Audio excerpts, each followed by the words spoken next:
Welcome to our Rewatch of Sister Wives, Season 3, Episode 7, July 4th Rebellion, so this was July 4th, 2011, which is kind of funny timing because if you are watching us on our Patreon, it is also almost July 4th. If you're watching it on YouTube, July 4th was just a couple of weeks ago. And so either way, it feels very, very on brand because it is hot.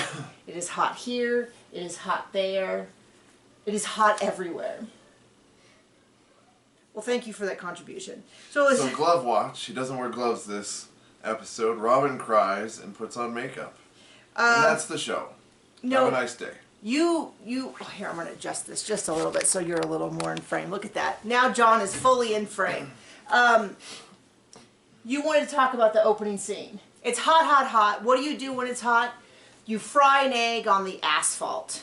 Oh, so Christine does this. Because, it's so the dumbest way possible. You do it on... So anyway, So when you do that, you put the egg on the cement, and then it fries, and you don't eat it because you're cooking an egg on cement, right? So she brings out... you do it just to be like, it's this hot out here. And realistically, that's not going to happen on cement anyway. It's going to happen on asphalt that's black and soaks up more heat. But she comes out with a pan, puts the pan on the cement, cracks the egg into there, which is more hygienic. But if you're trying to test how hot the cement is, and then they put Truly on the cement, and I'm just thinking... With bare feet. With bare feet, I thought... I mean, at that point, they'd already proved it wasn't that hot. But it's just kind of funny because it's like, the pan wouldn't be that hot. If I put a pan over an open flame, it does not instantly cook an egg because the pan was cold. It's like it's got to get hot. Or just, oh my gosh. I'm probably just being a jerk, but that's... I mean, it's a good thing we're not as dumb as having your husband marry other women. I mean, it's good that we're not on TV because people could make easily as much fun of us about these things, but... And I still wouldn't care, because money in my pocket. Yeah. There's two main storylines, and both of them are dumb. One is that Isabel of the scoliosis, many years later, of the surgery that she did alone with no support, butts heads with Christine. Not at all uncommon for daughters and mothers, or daughters and fathers, for children and parents to butt heads. But she says, Christine says, I know it's ridiculous that I butt heads with an 8-year-old. Cody's like, she's really disrespectful. You know, Cody likes to kind of come in and do color commentary and then do nothing about it. Yeah, I mean, leave it to the parents, buddy. Yeah, right, they don't know you. The babysitter shouldn't be, not that he's a babysitter. I don't know, the wacky uncle. The child endangerer. You know, anyway, so Isabel and Bree is going to move in with Mary, and then Brianna hears about this and moves in too. From what I've heard, I think it was from Gwen or someone else, that only lasted a couple days, which is fine. No, I don't think... They really tried to paint it as, they are always looking for an angle to tell us how great polygamy is and how effective it is. Well, and what does the expert Robin say about the subject? What does she say? I don't know. Oh. Okay, I thought you were going to make Also, no one cares because she's not an expert at anything. So Mary goes and cleans out their guest room, which is completely full of stuff. Except maybe spending money. And they redo it. It looks like they spent a significant amount of money. I thought for a family who's always talking about how they don't... Well, I should say, for Janelle, who's constantly talking about how money is so tight and she's worried about money. Now, people always go, oh, well, I'm sure TLC paid them. I don't know. I think that's one of those things. Yes, TLC paid them a salary and would pay them to do stuff. But I feel like sometimes the viewers are like, oh, they didn't recklessly spend their money. TLC gave them money. And I'm like, I think that's giving them too much credit. I think they're also bad with money. They tried to boil an egg in a pan on the sidewalk. They were making, allegedly $500,000 a season, and they couldn't pay off any of those houses, which they sold for I think under $500,000. So it feels like if they had maybe bought fewer, and before they had TLC money, Cody in that dang sports car, and it's almost like, well, he got it from something. I don't care. He could have sold it and gotten a minivan. Well, it's a good thing they took it on their camping trip. Yeah. So he could drive by himself. No, he can wedge like 3 kids in there. But it's just ridiculous. You can't bring any luggage. You can't do any of this. It's like, it's impractical. I mean, like, I'm sure it's fun to drive, but like... Well, he's like, oh, I need it for date night. You got like 17 kids on, and when you're camping, you need it for date night? No, but he says why he needs the car in general. But what's he going to do? Bend Robin over and get his pencil wet? So if, okay, let's say we can justify the sports car. We can't, because it's... He had a motorcycle. He had a motorcycle, which John would like to have a motorcycle, but we don't because we can't afford it. It's not a great use of our resources. We're paying off well pipe, and then we're going to pay for windows because we need that. And somebody needs braces as an adult. Adult braces, which is going to be the coolest, guys. I hope you continue to watch me when I have braces. We'll see. I'm going to talk to an orthodontist in a couple weeks, but she's out of town right now, so... So I can't right now. I have a referral right there. I'm going to see about adult braces. Anyway, so he's got his motorcycle. So Isabel's going to move. They have this whole big thing about how maybe Isabel gets along with Mary. Maybe Isabel was meant to be for Mary. All of this spiritual stuff, which, I'm not making fun of people that are spiritual, but it's a little bit like now in retrospect, this idea that they were all so close is a little gag-worthy. Because it's horse poop? So Isabel packs up. She's going to move to Mary. Brianna hears that Isabel is moving, so Brianna wants to move with her. Packs up her stuff. They go over. They're super crazy hyper. Robin's like, I love this idea. I don't want Mary to have an empty nest. I want her to kind of take over the kids, all that kind of stuff, which is, I don't know. Robin's relationship with Mary was always so unhealthy. Like whenever Mary was like, I want to do something good with my life, I want to work with underprivileged kids, Robin's like, no, you have to work at my failing jewelry line instead. Like, and I kind of am like sad because I kind of feel like maybe if Mary had gone back to college, now she, based on how the Browns do things, it's incredibly likely she would have attended half of one semester and quit. Like me. Just like John. When I think of the Sister Wives, I think of John. For a long time, now there's a ton of wonderful channels. I don't watch them, but wonderful channels who do Sister Wife content. Way to sell it. Well, no. I should explain that. I don't watch a lot. There are a bunch of other people that copy us. No, that is not. Good. It used to be that if you search Sister Wives, we were the only people who came up other than TLC. Now there are many channels. I don't watch them, but let me explain why. Because we're too good for that nonsense. When I started recapping almost 9 years ago now, which is sad, 9 years ago, I started recapping. I used to love to read, there was a whole bunch of I didn't watch any videos, but I used to read a lot of them. Tom and Lorenzo had the wonderful Project Runway recap, which was the first one I ever read. And I still remember it was the one with Laura Bennett and all of them. And I remember their description of her with her Louis Vuitton luggage. But anyway, I think it was not TV tropes. What was it? You gotta remember, this is the dawn of the internet. Yeah, I'm sorry. Back then, it was a hamster wheel. No, so I used to read a lot of them. And what I discovered was, right off the bat, was that if I read any of the recaps, I didn't give my authentic opinion. I was likely swayed by recaps. So that became my thing where I try not to watch content before we watch and we do. Because I figure if everyone's saying the same thing that's boring, you don't want to watch all the recappers watch each other. And I think this is true of many recappers. I'm not saying I know for a fact, but I think many of the recappers, because I do see some on TikTok, I see that they're doing content. They try to do it right away, and then later on, after they've done their initial content, then they start interacting with other people and being like, that's a great point, I didn't think of that, I forgot about that. But initially, what I like about that is that everybody kind of comes to the show, and oftentimes the things that really stand out to us are sometimes not the things that stand out to other people, so people can listen to us and go, oh my gosh, I didn't even think about that. I was focused over here, and then I'm like, oh, that's such a great point. Thanks. Let me now make a dozen TikToks on that point. So anyway, I guess my point was, I don't not watch people because I think they're low quality or stupid or dumb or I have some fight with them.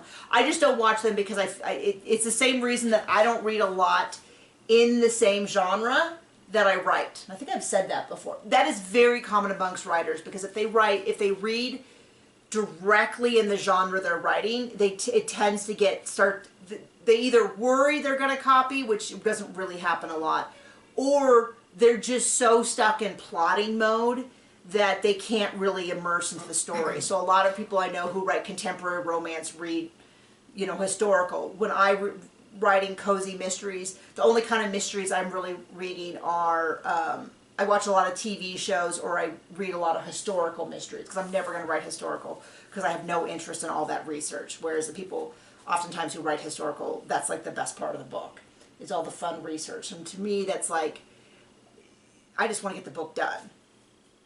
I don't know how we got here. So Robin doesn't want Mary to have an empty house. The young kids are there. They're super crazy hyper. They're playing. Next, and by the way, we never hear about this again. They do a full room redesign. Now, that might have only been like $500. That might have been an existing bed. I think I saw the bed in there ahead of time. And they put bright little girl bedding on it and then put one storage unit over in the corner that was it looked like pink and green or something like that. So super interesting. Yeah. The next morning they're going to go, and we heard this already. This is the second storyline that and this is only a 20-minute episode. I took 2 full pages of notes. They go to the 4th of July. They're going to go away camping. And they go all the way to Big Bear Lake in California. I Googled it this morning. How far do you think it was? I completely overestimated how far away they are. 6 hours? 3.5. Okay. Or 4.5? Okay, well, great. I'm glad I researched. Good job. My one job, and I screwed that up. 3.5. Okay, it was 3.5 with no traffic. What confuses me is that you pass... I thought, well, maybe because they don't want to be there. Look at all those lakes that they pass to be cooler. It seems like there's something closer. It seems like they could have gone to Utah or something like that. But maybe my first assumption was that someone in production had connections or knew of a place or something like that, and that they had filmed before or something like that. Because it seems like packing up 20 people and going 3.5 hours. Seems like a flippin' nightmare. It seems like a nightmare, especially because the kids... Oh, but wait, they don't even make it. They get stuck in a puddle. Well, then that's 3.5 hours, and then add on another half hour for when they get to Big Bear Lake to get... It's another 20 miles of dirt roads past it. But they get up at 5. And kind of the theme of this episode was the teenagers are cranky. And they're like, Christine talks about how when they had all these kids when they were young, people were like, oh, wait until they're teenagers. And she's like, ah. And then now they're all teenagers, and they're all cranky. Especially guess what teenagers act like? Teenagers. Oh, yeah. Tiny adults who've had all their rights and freedoms taken away, but who aren't really contributing much back. And have raging hormones. According to Cody. So once again, we're continuing the trend of Cody referring to his children as terrible things. He refers to Hunter as a terrible hormone monster. And all Raging Hunter wants to monster. do is just go fishing. It seems reasonable. But no, he doesn't get to. So they drive all day to get there, which to me, now this is one of those things where this is where my personality really comes into play. I would absolutely be with Hunter. I cannot stand waiting on people. What they described this weekend would be my nightmare. So for those of you who don't know, which is probably everyone, I know I say that a lot because I was a competitive archer. I still am. I'm not competitive. I used to practice an hour a day. Now I do it.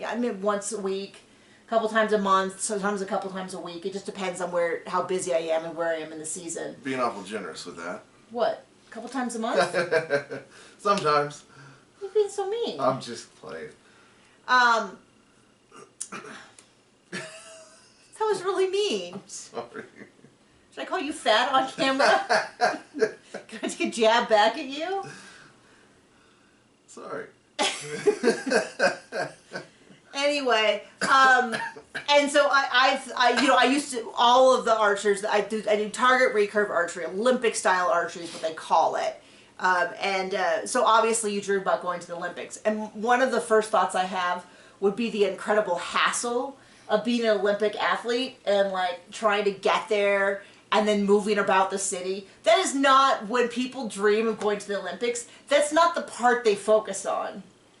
I will tell you, because I've known many people who've gone to the Olympics. In fact, my best friend, who I talk about all the time, her husband is like a 5-time Olympian. I mean, so many that if he told me it was 6, I'd be like, oh yeah, that's right, it might be 6. He actually did make a 6 team when he was really young and got disqualified because of a random rule change that went through back before the internet. They changed a rule about like a tournament you either had to do or couldn't do, or something like that, and he broke the rule, but it was back before you could know the rules changed instantly. So it was like the 80s or something. I don't know the whole story. All I know is that he has gone to a ridiculous number of Olympics. He has several Olympic medals. So I know many people who are Olympians. In archery, it's like not that big of a deal. I mean, it's a big deal to be an Olympian, but to know an Olympian, it's not, because it's a really, really small sport. There's only a couple thousand in the U.S. who compete at a serious level. So if you go to any nationals, you're probably there with an Olympian. And I've shot on the target with several Olympians. I'm going to say it's not very fun, because you're there to have a good day and maybe do your best, and their entire career is hanging on the balance of the number of points they get. And so sometimes they are very terse and not very friendly, but I can't blame them, because I'm there for a good time and their whole career is balanced. Like all their sponsorships is balanced in their performance. Sometimes like it's only a TV show with a $10,000 prize, and I almost got my legs taken off by a thrown bow. Oh, that's right, when we did, Steve. Wasn't his name Steve? Yeah, who had a bad temper. He was a good guy. He was a very, very good guy. Didn't try to throw it at me, but if he was aiming, he would have done much better. Whatever it was. No, John is making reference to the fact that we worked on a archery themed reality show that it was 20,000. Okay. Which is, I mean, that's significant, but yeah, it was.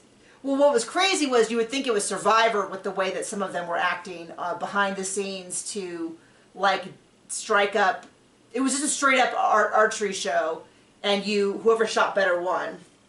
And you'd think that some of them thought they were on Survivor. Well, I should say, some of them thought they were Survivor, and some of them thought they were just having a friendly archery competition. And some of them thought they were Trump and could get away with lies for forever. Oh yeah, and Dowdy. I'll tell you what, one of them did not get away with lies forever, and no one has heard from him since. It came out that he had a string of criminal charges and like failure to pay. Like he would go and do something, he'd be like, yeah, I'm gonna do this for my show, I'm gonna have a hunting show, so credit I'm gonna do all this stuff. It's not a prize, but what do you call it? Trophy? Like, trophy Kodiak bear, and photoshopped himself in. This is something that are not people who have nothing about hunting, but basically he photoshopped himself into a picture with a prize-winning trophy bear.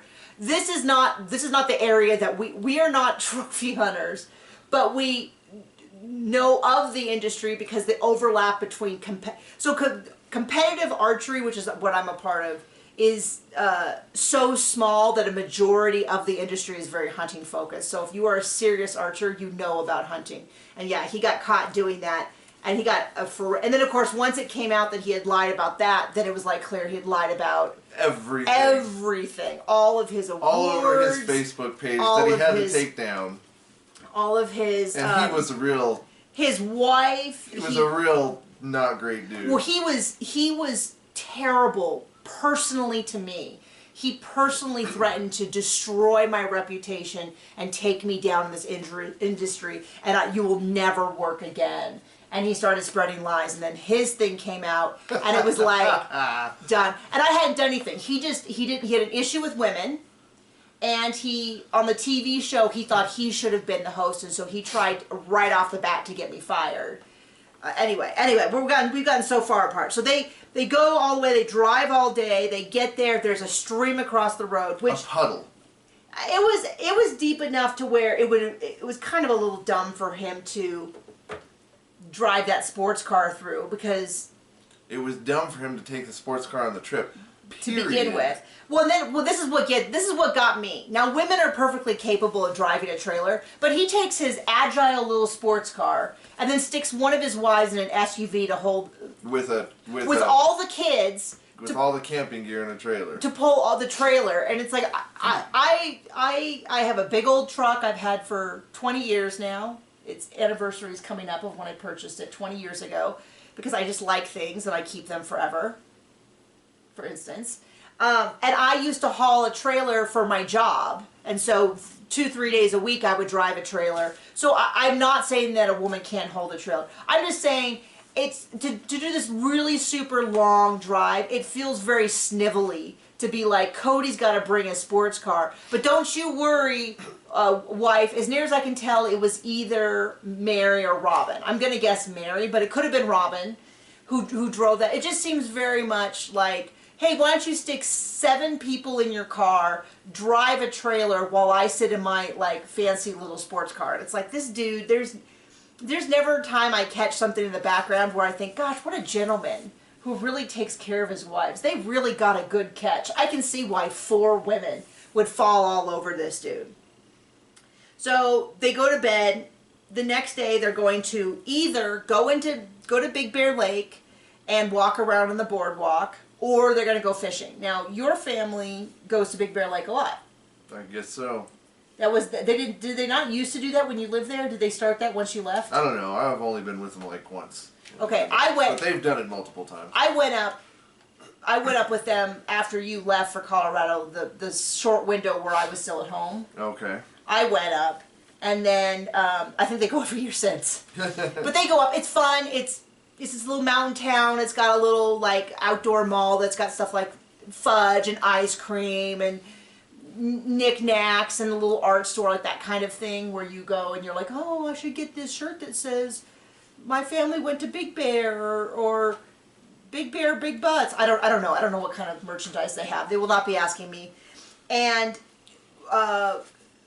Hunter is getting frustrated. He wants to go. He wants to go. He wants to go. He says a number of things like... He wants to go fish. He wants to go fishing. And he makes a couple of comments about, like, this is really dumb. Why did we come all the way, why did we come all the way out here for this? And Janelle's like, we didn't know it would be so far. I think he said it the day before. He's like, it didn't be so far. We didn't know the water would be there. But good question, Hunter. Like, he is questioning the fact that they're doing all this stuff for the TV show, and it's dumb. It's essentially what I got from it. Well, also, Robin's doing her makeup in the morning camping. Yeah, so they're out camping. And she's got to hold the whole entire family up. To be fair, it's Mary and Robin. Don't care. And so he's getting frustrated. Well, we know Mary doesn't matter, so it's just about Robin. And so Cody starts talking about how Hunter's this terrible hormone monster. And they cut back to all the kids, and the kids are like this, like dead face. And they're like, we just don't like Vegas. We got ran out of Utah. We miss all our friends, our family, our community. You know, and it's like, oh, is he a raging hormone monster, or does he have clinical depression that is being completely ignored? And Janelle is like, I'm so frustrated with the teenagers, I just can't reach them, I want to... She doesn't seem to be blaming them so much as just acknowledging the situation. But the difference is, I know Janelle's there every day with them. Cody, like, sweeps in every 4th day, if we're lucky, and then is like, oh, what a bunch of losers. And then, like, scoops on out, and it's hard for me to take him seriously. I mean, if Cody really loved his family, he could have, I don't know, went on the lam until all this died down, and they could have stayed in Utah, and the kids would have been okay. Less damaged. So Janelle and him have this sort of escalating fight over a couple things where she's like, well, then do something. If you want to get going, do something. Pack up the car, do this, do that. And then she says, do the good and right thing, which clearly is something that she says a lot, because she's like, do the good and right thing. Like, it doesn't matter what other people are doing, do the good and right thing. And it's like, okay, this is something that they've repeated in their house a lot. And then Mary and Robin are like, they're doing makeup, and then Hunter's like, why can't they just get off their lazy butts? And then she's like, hey, that's not how we talk about the adults. You know, you are going to do the right thing, even if they're doing the wrong thing, which definitely feels like Janelle is moderating a fight between him and another set of teenagers. And then we get this whole thing about how Hunter is not crazy about Robin. And well, there's only one person in the family that is. yeah, according to Janelle, she says he's not crazy about Robin, and then we cut to so this fight's very chaotic because it's not really a fight because Robin's not participating. Hunter's just cranky. I'm 1,000% Team Hunter, not just because I don't like Robin, but because it is infuriating. They're stuck out in the middle of nowhere. They spent all day driving to get to this place. The one thing he wants to do is go fishing, and they're like putting on makeup. And so then we cut to a interview, and Logan is like Dad 2.0, which is not his fault because that's how he was told. He's the oldest of all of the kids, and there's a reason he's not, according to everyone was a parentified child, says there's a reason he's not having kids himself. He's not interested in it. But he's like, you're disrespectful. And that's when Hunter says the famous, settle down, Johnny Appleseed, which is so funny. And I a lot of times see people from other countries say they don't get that because they think it's a specific reference that if they understood the reference, they would make sense. Johnny Appleseed is just an American figure. It could have been Yankee Doodle Dandy. It could have been anything that sort of has this like wholesome American vibe. Johnny Appleseed was known for planting apple trees all across America. But I think it's more of the cantonance of how he said it than it is that the reference makes any sense. Like, he could, okay, settle down, Paul Bunyan. Like, but Johnny Appleseed, it's more of how funny it sounds than it is any reference that makes you, that would make sense where you go, oh, okay. Yep. Yeah. Settle down, Andy Griffith. So, see, it's not as funny. Not as funny without Johnny Appleseed. So finally Janelle is like, Hunter's crazy. So we just left. So me and the kids who wanted to go fishing left. And they left, and it looks like they should have just left hours earlier. I'm guessing that Cody was like, no, where we go one, we go all. Everyone must leave at the same time. We can't do this. So it looks like Janelle has a couple of her kids and several of Robin's kids. And it starts the storyline of the fact that Robin wants to keep her kids separated. Gotta keep them separated. Is this idea that they have been telling us for 2 full seasons, now the 3rd season, that the family is this idyllic situation. Well, now they start setting up this storyline that, in fact, the original kids are bad and are mean to Robin's kids. That's kind of what I got from this. But Janelle's a little bit like, we don't see them as much. We get together as a family, but we don't see them as much. And so it's nice to spend time with them. We see like a half a second of them on the boardwalk, and then it cuts to this scene near the cars where Mary is yelling. Now, I don't know what happened. None of us do. We don't have footage. Well, I'm going to go out on a limb here and say Robin's kids act like Robin, I'm guessing, and that would be diva-ish. Well, we know there was if we just go off of some basic things, but I'm not, it could have been anything. So we have seen Brianna before. Robin describes her as thin-skinned, she's always crying. Dayton describes her that way. The older kids describe her that way. We have an interview from last season where she accuses Gwen of pulling her hair, and Gwen's like, what, I'm sorry, I didn't, So we have that. Brianna says that Peyton poked her in the eye. And Mary is yelling about how all you kids are bullies, and we see it, and this has to stop. And she's like, come on, moms, back me up. And then Christine later is on like, I didn't think this was the place. I don't know whether that was just because it was on camera. She didn't want to have it done on camera. Whether it was, there's been rumors that she didn't like Mary disciplining her kids. Whether it was about doing it in public, or whether... I don't know. Or whether it was true. Maybe Peyton did poke her in the eye, and that's 100% true that the Brown kids were bullies. But I don't think it is one of the most interesting things in this episode to rewatch was Maddie saying, we all have to change a lot for Robin, so Robin's family has to change a little bit too, and they're basically not, is kind of what I got from that. And they don't have to because the rest of you aren't part of the family anymore. Yeah, and this is the precursor to that. And the fact is that now Robin's saying nobody ever accepted her kids, and it seems like, but a lot of viewers have said, we've watched for years that, you know, Robin's kids did, you know, they didn't have come over to Christine. They didn't do this. They didn't do that. They didn't do this. They were all together, and then they deliberately moved them to Flagstaff, and Robin got a mansion, and everybody else got the scraps. Well, except Mary, but by that point Mary was paying for herself. So this is my thing: is people get on me about this. Mary doesn't deserve less, but she deserves proportional the same. I agree that Mary doesn't deserve less, but she doesn't deserve more either. Whatever point she started paying for her own stuff, hands off. I have nothing to say. She does what she wants with her money. She does not owe the family anything of her personal money, since they were doing nothing for her. Should have got a real boyfriend and moved on. Yes, but when she was taking family resources, if it was not about her getting less. It was about her getting the same. And all these people are going, oh, well, you all get the same amount. Okay.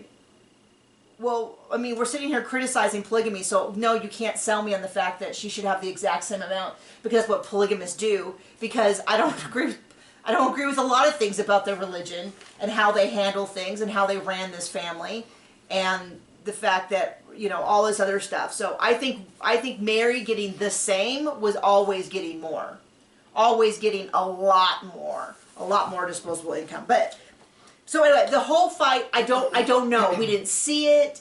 We see Mary saying that she sees that they're being bullies.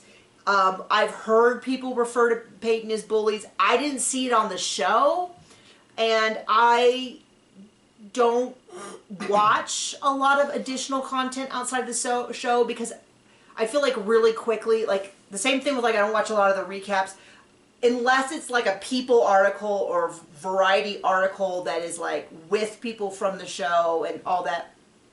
I ignore a ton of the, like, Peyton's doing this, and I don't watch, you know, McKelty, and I hear about it because it's hard not to hear about it, but I just don't know. I don't know. I know a lot of people have heard stuff and now changed their opinion.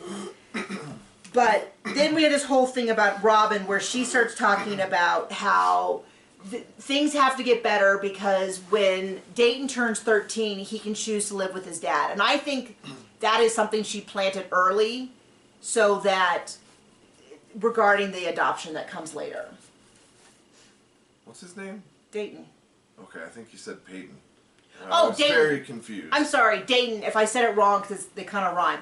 So when Robin's son Dayton is 13, they would have the right to choose to live with their dad, so if they were unhappy. But I think this is a part of leading to the later on adoption thing. And then we have this bit with, it ends with, like, they could have done all this at home, because we saw nothing of Big Bear. Except a puddle. We saw 5 seconds of fishing. We saw 5 seconds of walking. A lot of putting on makeup. They go to watch fireworks, and it's raining off and on, so they leave. And that was the whole episode. I was like, well, gee, okay then. So there you go. Another enthralling recap. Bye.